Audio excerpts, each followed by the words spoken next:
Do you believe that two completely different people with opposing worldviews can transform an entire city with a simple idea?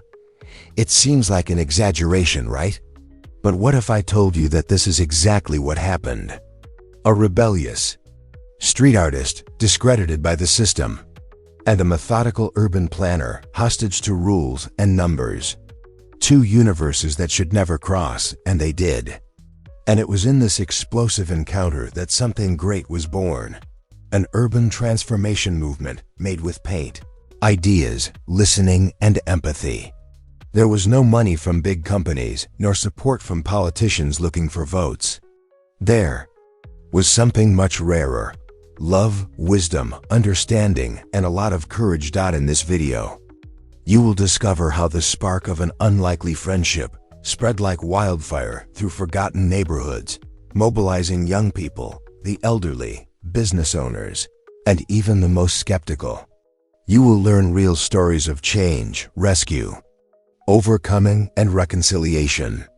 And the best part, you'll realize that what happened there could very well happen in your city, maybe even in your neighborhood. If you believe that change only comes from above, get ready to rethink your concepts. Because when kindness finds purpose, when compassion gains a voice, the improbable becomes possible, and the impossible only a matter of time.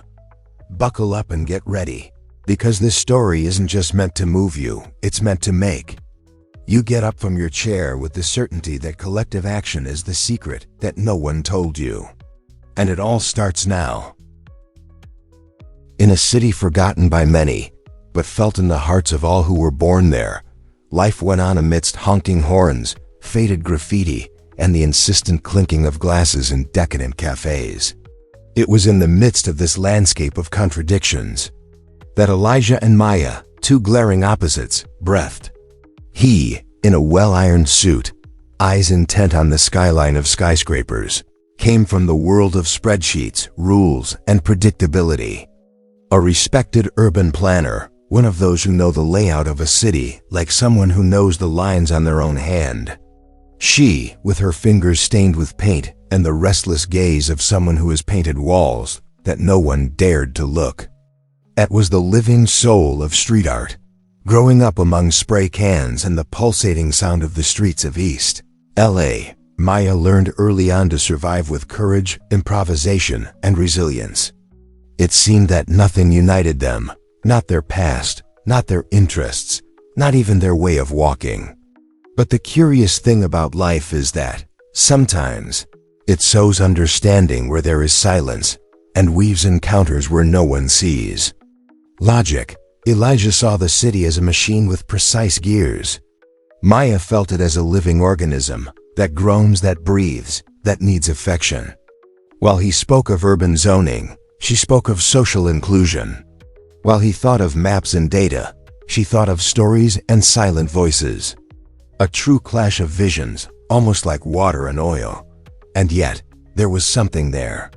A common restlessness. Deep down, they both felt a lack, an unspoken absence. Perhaps it was the same emptiness that grows when we move away from the real meaning of things, people. And it is precisely at this point that the inspiration for great transformations resides. It was as if, even in their distant worlds, they had both been prepared for that encounter that destiny would write with poetic precision. Because, no matter how much they denied it, each of them carried within themselves a silent pain. Elijah, suffocated by the bureaucratic coldness that often ignored the humanity of urban decisions. Maya, tired of fighting alone against the invisibility of her art and her people. And therein lies the magic of life. When two similar pains meet, empathy is born. And when empathy finds courage, it plants the seed of something new, something greater. But they didn't know it yet.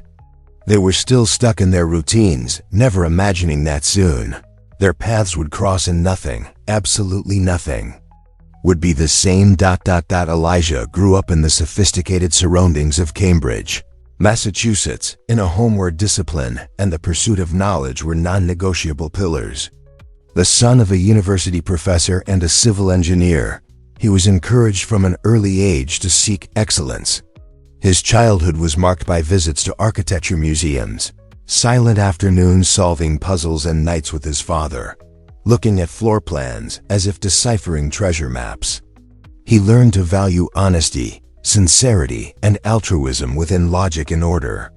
He was the kind of boy who believed that everything could be predicted, measured, and shaped. And perhaps for this very reason, he grew up with a kind of selective blindness. He saw the city as a project, but not yet as a living home for thousands of intertwined stories. Maya, on the other hand, saw the world from a diametrically opposite perspective. The daughter of Mexican immigrants, she was born in a neighborhood marked by graffiti, sirens, and improvised backyard parties. Her childhood was written with vibrant colors and episodes of fear, insecurity, but also of hope and courage. Her mother, a hairdresser, taught her the value of humility, while her father, a former street musician, gave her her first paintbrushes. And the notion that art was not a luxury, it was survival. At the age of 12, she was already painting murals with phrases of resistance. At 15, she led an urban art collective that sought to bring love, color, and voice to forgotten communities. Maya did not believe in cold solutions. She felt the city in her feet, in her eyes, in her chest. Every crack in a sidewalk was a reminder of something or someone. While Elijah designed cities based on demographic data and growth curves, Maya saw every abandoned wall as a blank page.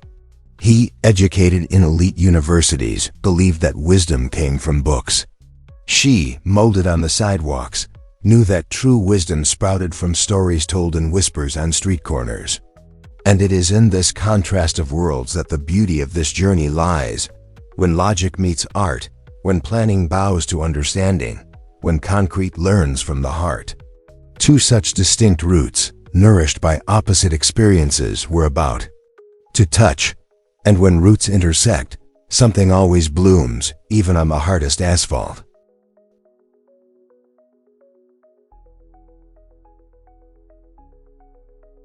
Elijah didn't just draw streets and buildings.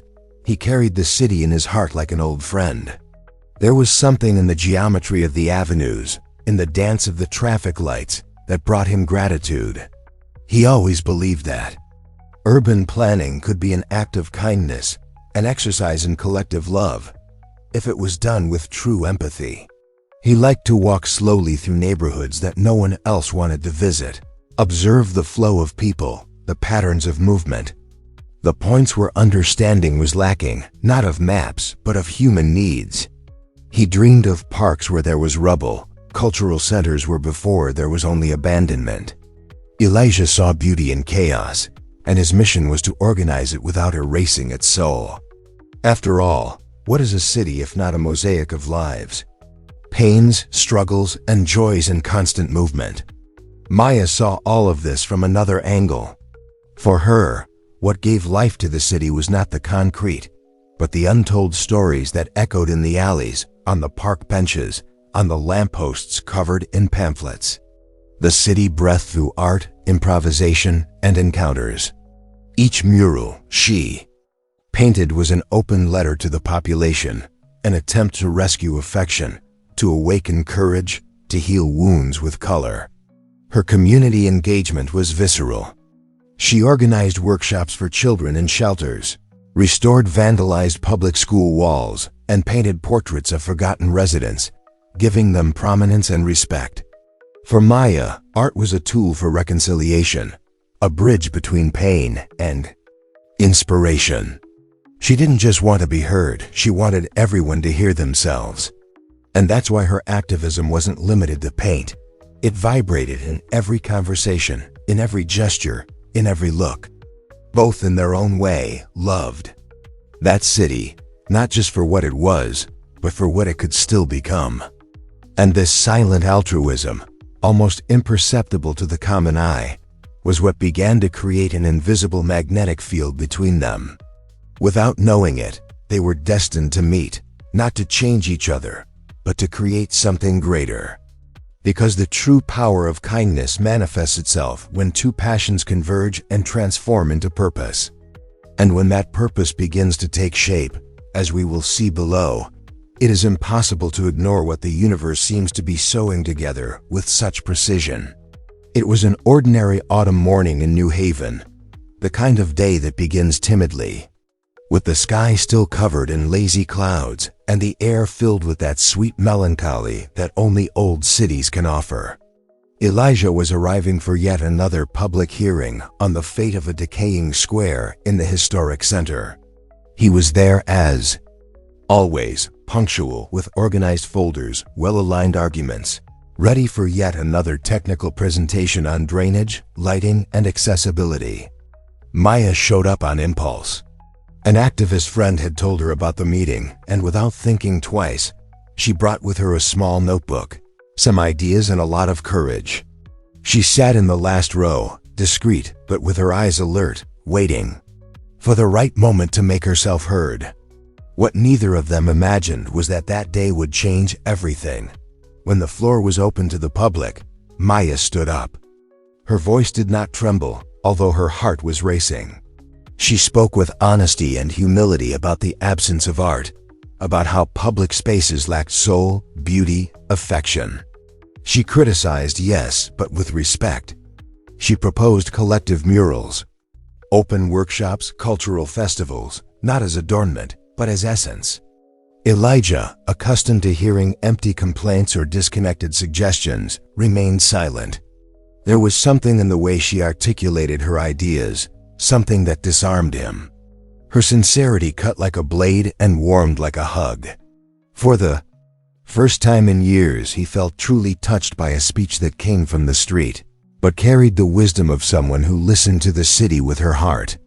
After the meeting, moved by an almost instinctive force, or perhaps by a call from destiny itself, Elijah went to her. "I liked your ideas," he said, extending his hand. Maya, surprised, smiled and replied, "You were the first coach to listen to me without rushing." And there, in that quick and somewhat awkward handshake, a spark lit, a faint flame, almost imperceptible, but which already carried within it the potential of a creative fire. There were no plans, no clear intentions, just a shared feeling that something needed to change. And maybe, just maybe, they were the right or unlikely two to start. Little did they know that that gesture would open the doors to something much bigger.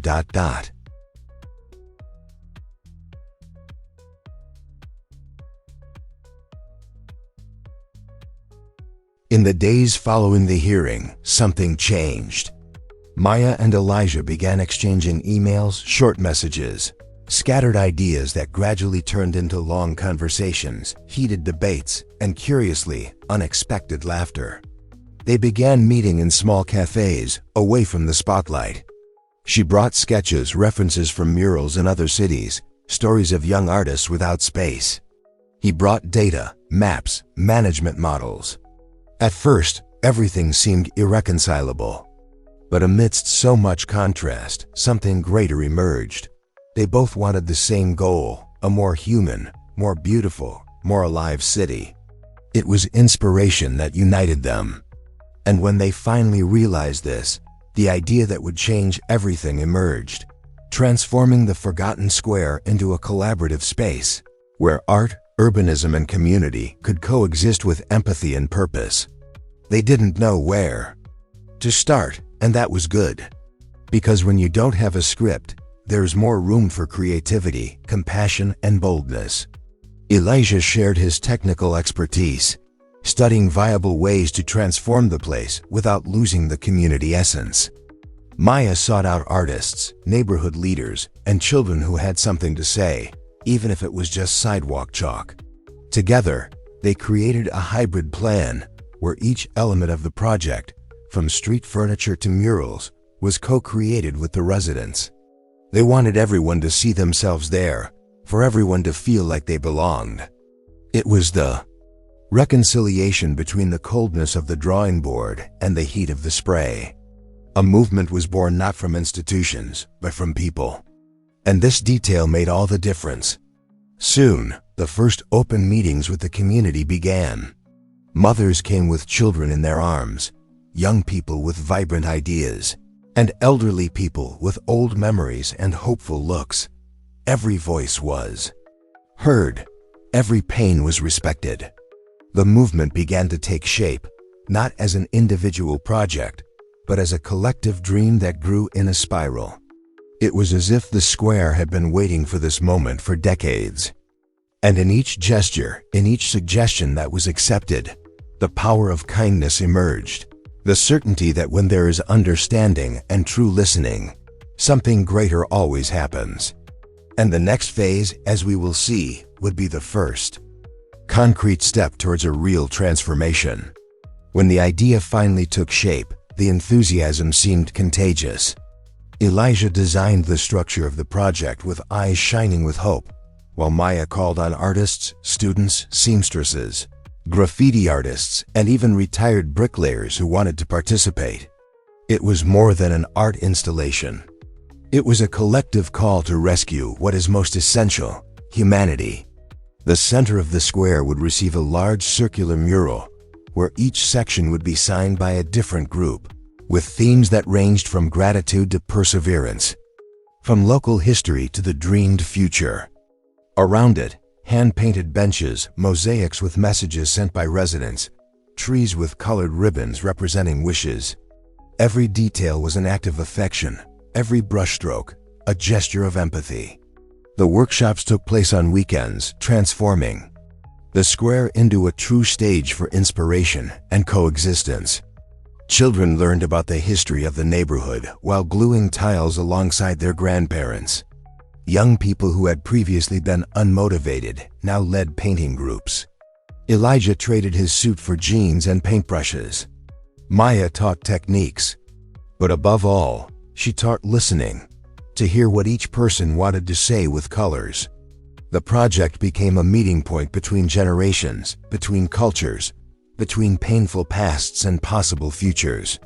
It was there, amidst paint and laughter, that many began to relearn the value of kindness, forgiveness, and trust. People who used to pass through the square in a hurry now stopped, participated, and stayed. The space that was once a point of passage became a point of permanence. But don't think that everything was simple. In the midst of so much connection, conflicts also arose. Disagreements about colors, disagreements about topics, old tensions between groups. But even this became part of the process. Because the project wasn't about perfection, it was about coexistence.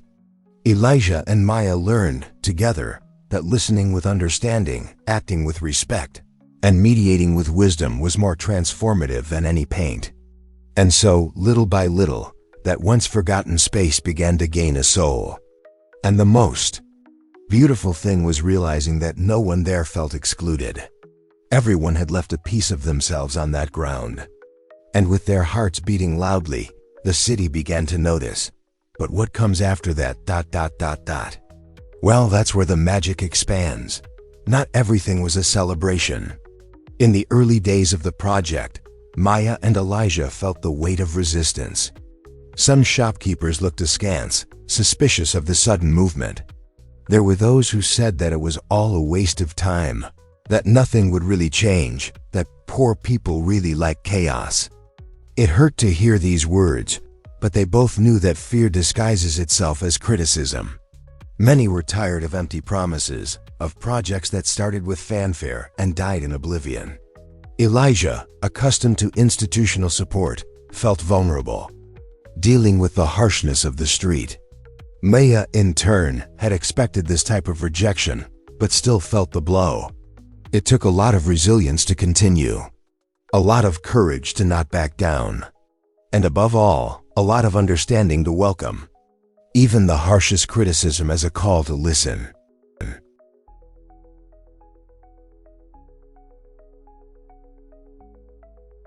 But support also came, and from where they least expected it.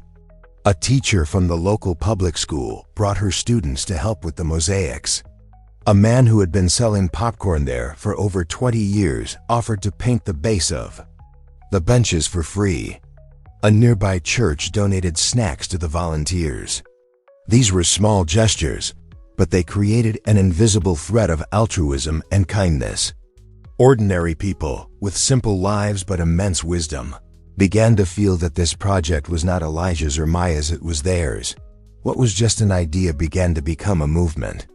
And like every good collective idea, its growth was not explosive, but profound. It took root, it gained affection, and the more it spread, the stronger it became.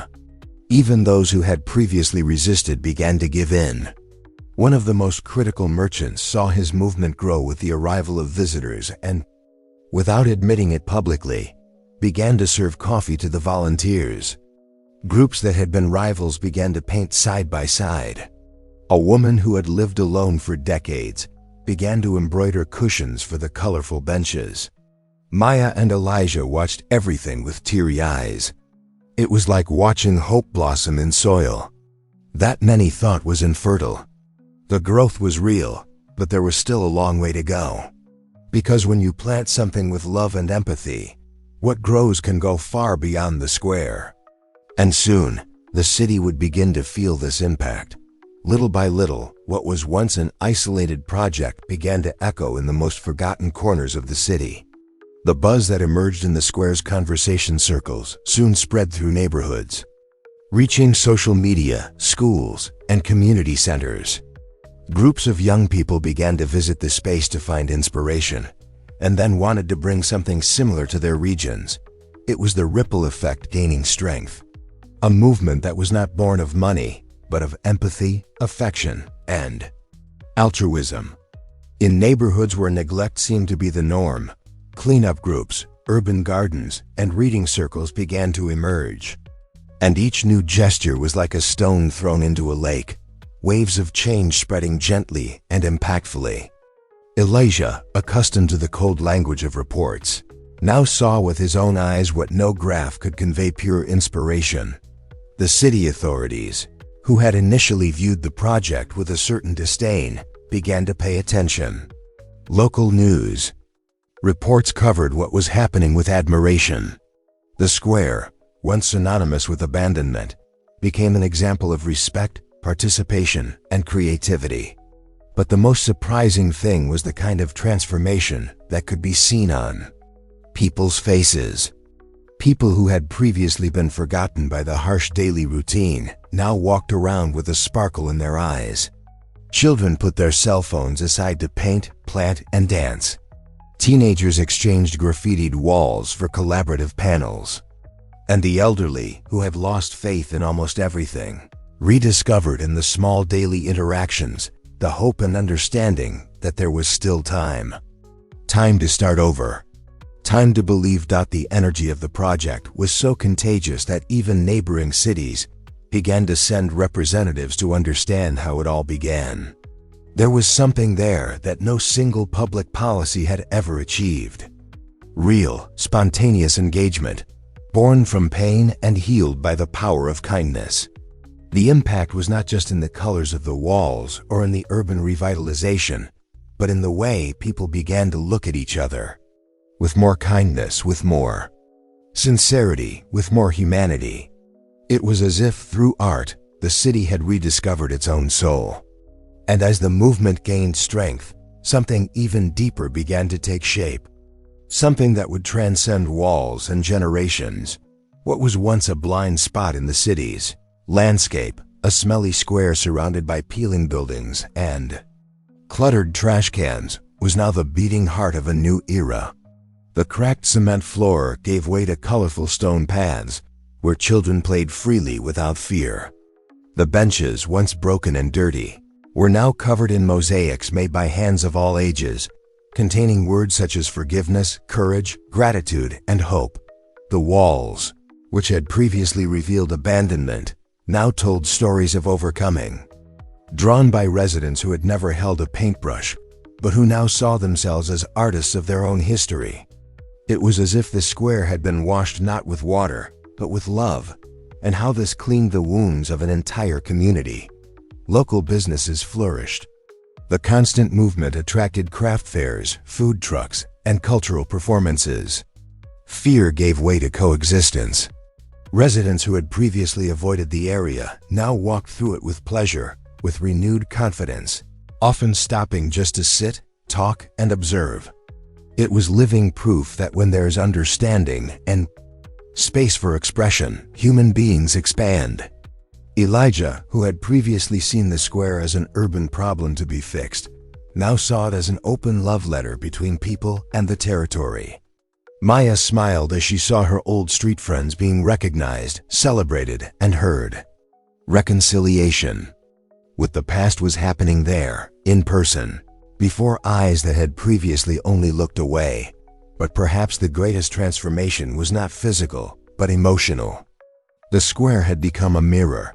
It reflected what the city could be when it was built with empathy and wisdom, and not just concrete and steel. There, families came together again.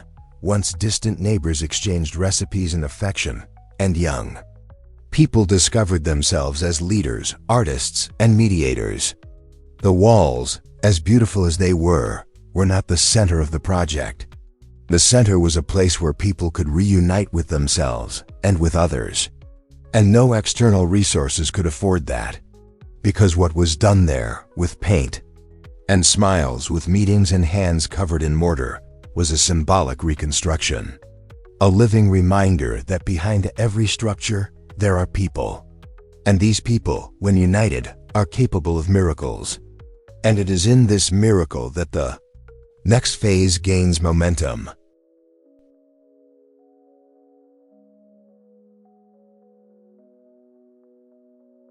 The energy that vibrated in that square was almost palpable.